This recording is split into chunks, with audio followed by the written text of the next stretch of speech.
Good day, welcome to Great White Retro. I'm Gord Fessick. This is Alvin Livingston. How you doing? I'm in Sierra Vista, Arizona, and we're picking up an IBM 5150 for the first time. With any luck, we'll get it working once we get it back home. And let's get her done.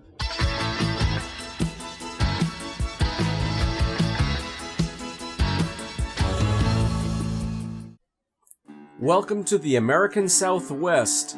The state of Arizona is a lot more diverse than you might think, with all the crazy mountains and cacti and plains and pretty high mountaintops here. Bernadette took us up to about 7,000 feet or 2.5 kilometers up, where I just had to get Canadian up here. Yeah, there's Bernadette shaking her head at me. Come on, I had to do it once. Anyway, after we were done all the local tourist traps, I took a side trip to the outskirts of Sierra Vista, Arizona, where I met with Alvin here. He has his mom's old IBM 5150 that he was able to consider selling to me. Bernadette got in contact with him over Facebook and put me in touch. Navigating this area was rather difficult without GPS, at least for me. I'm not a desert person. Let's face it.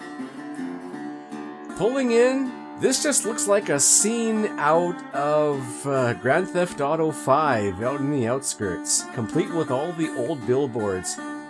But in addition to the flat plains, we had weather that just couldn't make up its mind, and snow-capped mountains. We had a snowfall just the day before.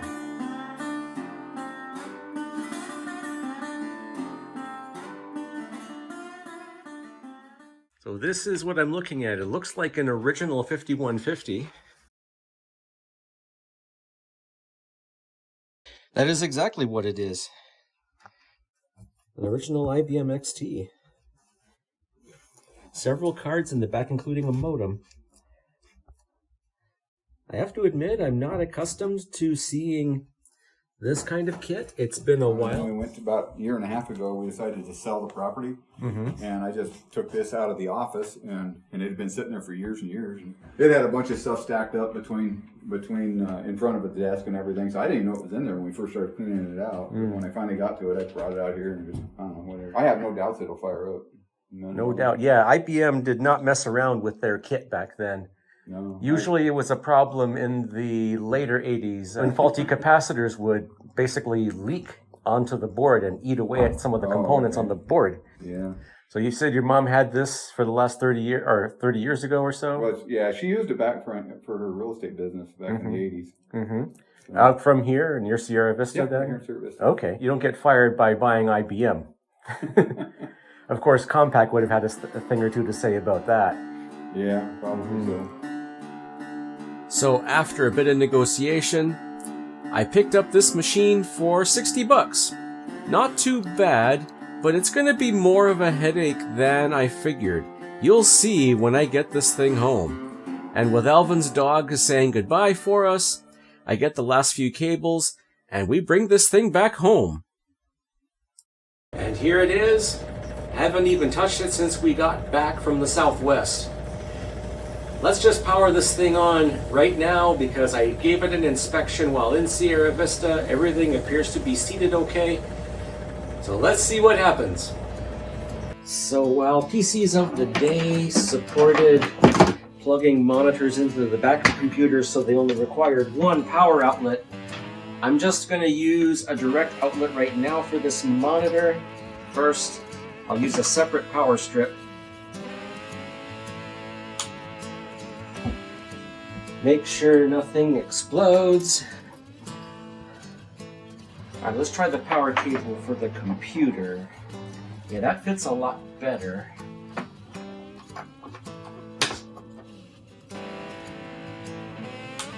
Okay, main power.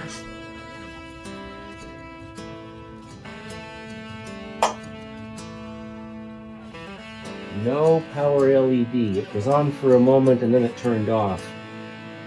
It's possible we don't have a picture at all. I don't know how I'm going to be able to display anything. Well then, let's try to get some life out of the computer. Here we go.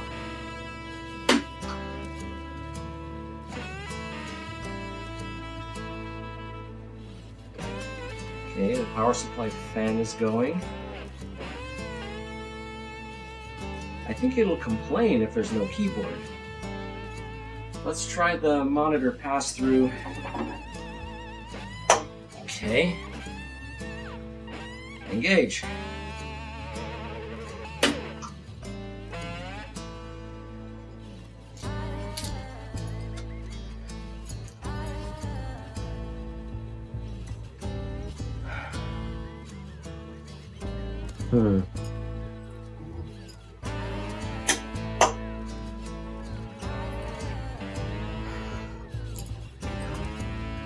No smoke.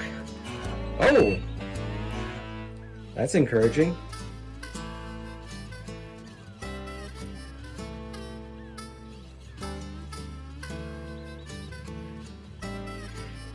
Okay, the top floppy drive lit and then stopped.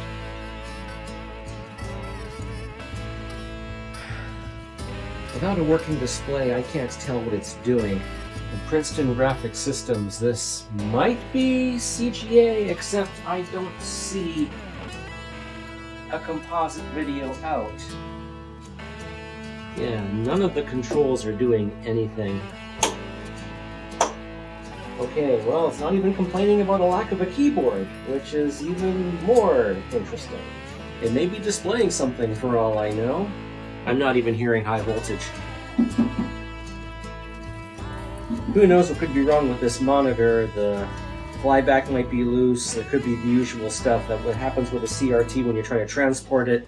I guess all I can do now is make sure I know what kind of display adapter this is, and then I can try to find some other way. I don't want to mess with the monitor until I know that the computer is working, or at least the graphics card is working. Let's start from the beginning again. We've got floppy controller, which we already know works, I think, because it was trying to seek earlier. We've got a multi-cart.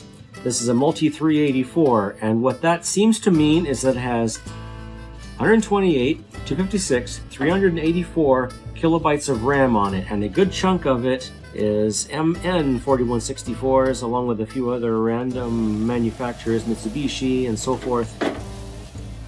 On the 5150 itself, it is populated with 256 kilobytes of MT RAM, that lovely stuff that breaks Commodore 64s, so we may end up having to replace those.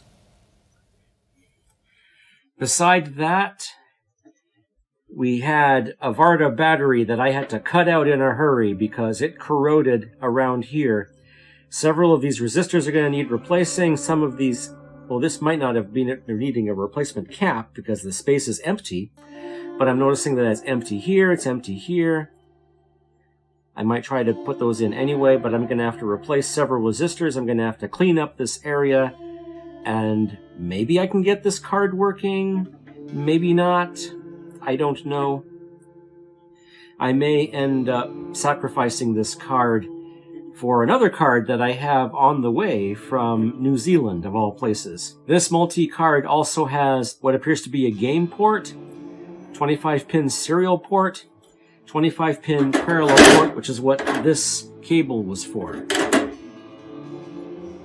And there appears to be a bit of debris on the board, but it doesn't look like it's corroded. It just has fragments of the Varta battery and bits of flaky stuff on it.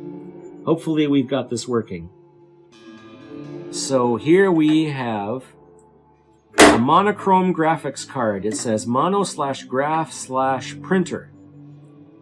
132 columns, apparently. It's copyright 1985, and it is called a CT6043. So this has a parallel port and what appears to be a monochrome display adapter connector. Based on what it says, if it says mono/graphic, it is probably a Hercules-compatible graphics card. Handy thing to have. I'm going to have to look and see what J1 is. This might support another connector on here, or maybe a serial connector. I already tried searching for this card, and I couldn't see it. Okay, twin head CT6043. There's one for sale on eBay, but it is much more compact. Oh yeah, this looks more like it. J1 is a light pen connector. So that's what this is for. Video / printer adapter card. Resolution 720 by 348. 8-bit ISA. Twin Head International. That's the manufacturer of this. Alright, well, I've got some investigating to do with the Multi 384. If you happen to know who makes this card or how it's configured, because it looks like it's Major Jumper City, let me know in the comments. Again, we're looking at 384 kilobyte expansion, built-in parallel port, built-in serial port, built-in what appears to be a game port. And finally, we've got this modem card. I was able to find a link to an Everex Systems manual. This is an EV920. It does 9600 baud internally, but I think it's just a typical 300 baud. Be lucky if it was 2400. It has an FCC ID on it. FCC ID Echo 3 Echo 5 Uniform Victor 1736 X-Ray 6. If you know what this card is, let me know. It looks like one of its major ICs has had its whole surface scratched off and replaced with an Everex label, so who knows what that is. Unfortunately, without this card, it's going to be only down to 256K. We might be able to get monochrome graphics working, but I have to get a working MDA monitor. Oh, by the way, let's take a look at the 5150 itself here. We've got an AMD processor. It's an AMD part 8088. The socket for a math coprocessor is blank. I have ordered one. 2 jumper banks. The load voltages are described here.